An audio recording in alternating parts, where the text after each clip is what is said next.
उत्तर प्रदेश के बदायूं से एक हैरान कर देने वाला मामला सामने आया है, जहां पर एक महिला को अपनी बेटी के ससुर से प्यार हो गया और दोनों ने हमेशा साथ रहने का फैसला भी ले लिया। परिवार वाले बाधा न बने, इसलिए समधी समधन दोनों घर से फरार हो गए।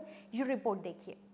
कमरे में दोनों संग लेटते। तो बेटा मेरा पैसा का लालची हो, कुछ भी करवा दो पैसे दे के। यूपी के बदायूं में अलीगढ़ जैसा मामला सामने आया है। फर्क सिर्फ इतना है कि अलीगढ़ में सास दामाद के साथ फरार हो गई थी और बदायूं में समधन अपने समधी के साथ। बेटी की शादी की महज 3 साल बाद एक महिला अपनी बेटी के ससुर के साथ फरार हो गई और साथ रहने का फैसला कर लिया और अपने समधी को बुलाने के बाद समधन अपने समधी के साथ फरार हो गई। महिला के 4 बच्चे हैं, जिसमें एक लड़की की शादी 2022 में हो गई थी। उसी के ससुर के साथ महिला ने जीवन बिताने का फैसला कर लिया। महिला का पति ट्रक ड्राइवर है। उसने बताया कि वो लंबे रूट पर ट्रक चलाने का काम करता है। मेरी पत्नी को मैं समय पर पैसे भी भेजता रहता था। मेरी पीठ पीछे मेरी पत्नी मेरी बेटी के ससुर को बुलाती थी और रंगरलियां मनाती थी। अभी उसने अपने समधी को बुलाया और उसके साथ फरार हो गई। वो घर में रखा सारा माल, जेवर और रुपए लेकर फरार हो गई है। साथ ही सुनील का कहना है कि मैं महीनों तक घर नहीं आता, फिर मारपीट भी कैसे कर सकता। उन्होंने ये भी कहा कि ममता पहले भी 3 बार समधी शैलेंद्र के साथ भाग चुकी है, लेकिन हर बार मैंने उसे माफ किया। बता दें कि ममता के 4 बच्चे हैं और उसकी बेटी की शादी 2022 में शैलेंद्र के बेटे गौरव से हुई थी। अब ममता 11 अप्रैल को शैलेंद्र के साथ फरार हो गई।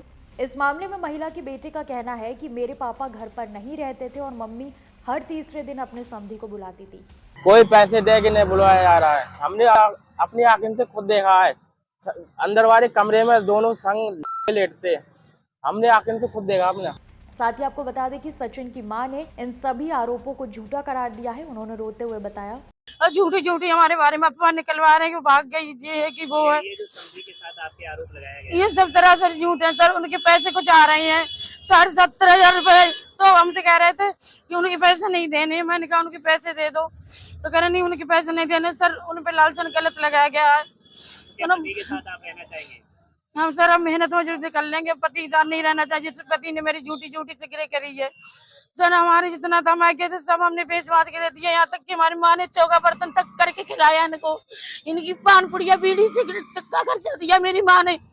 आज मुझे सर यहाँ मेरे बदनाम कर रखा, मुझे झूठी झूठी मेरी करी है। बेटा है, पड़ोसी है, वो भी कह रहे थे। वो बेटा पड़ोसी कुछ नहीं सर, वो बेटा मेरा पैसा का लालची, उसे कुछ भी करवा दो पैसे दे के। इस मामले में पीड़ित पति के पड़ोसियों का कहना है कि जो महिला का पति है वो ट्रक चलाने का काम करता है। महीने में वो 1-2 बार घर आता था। महिला इस बात का फायदा उठाती थी और अपने समधी को घर में अक्सर बुलाती थी। मोहल्ले वालों को इसलिए कोई आपत्ति नहीं थी, क्योंकि वो रिश्तेदार था। हालांकि वो रात के 12 बजे अक्सर घर आता था और सुबह जल्दी निकल जाता था। महिला को भी वही लेकर गया है।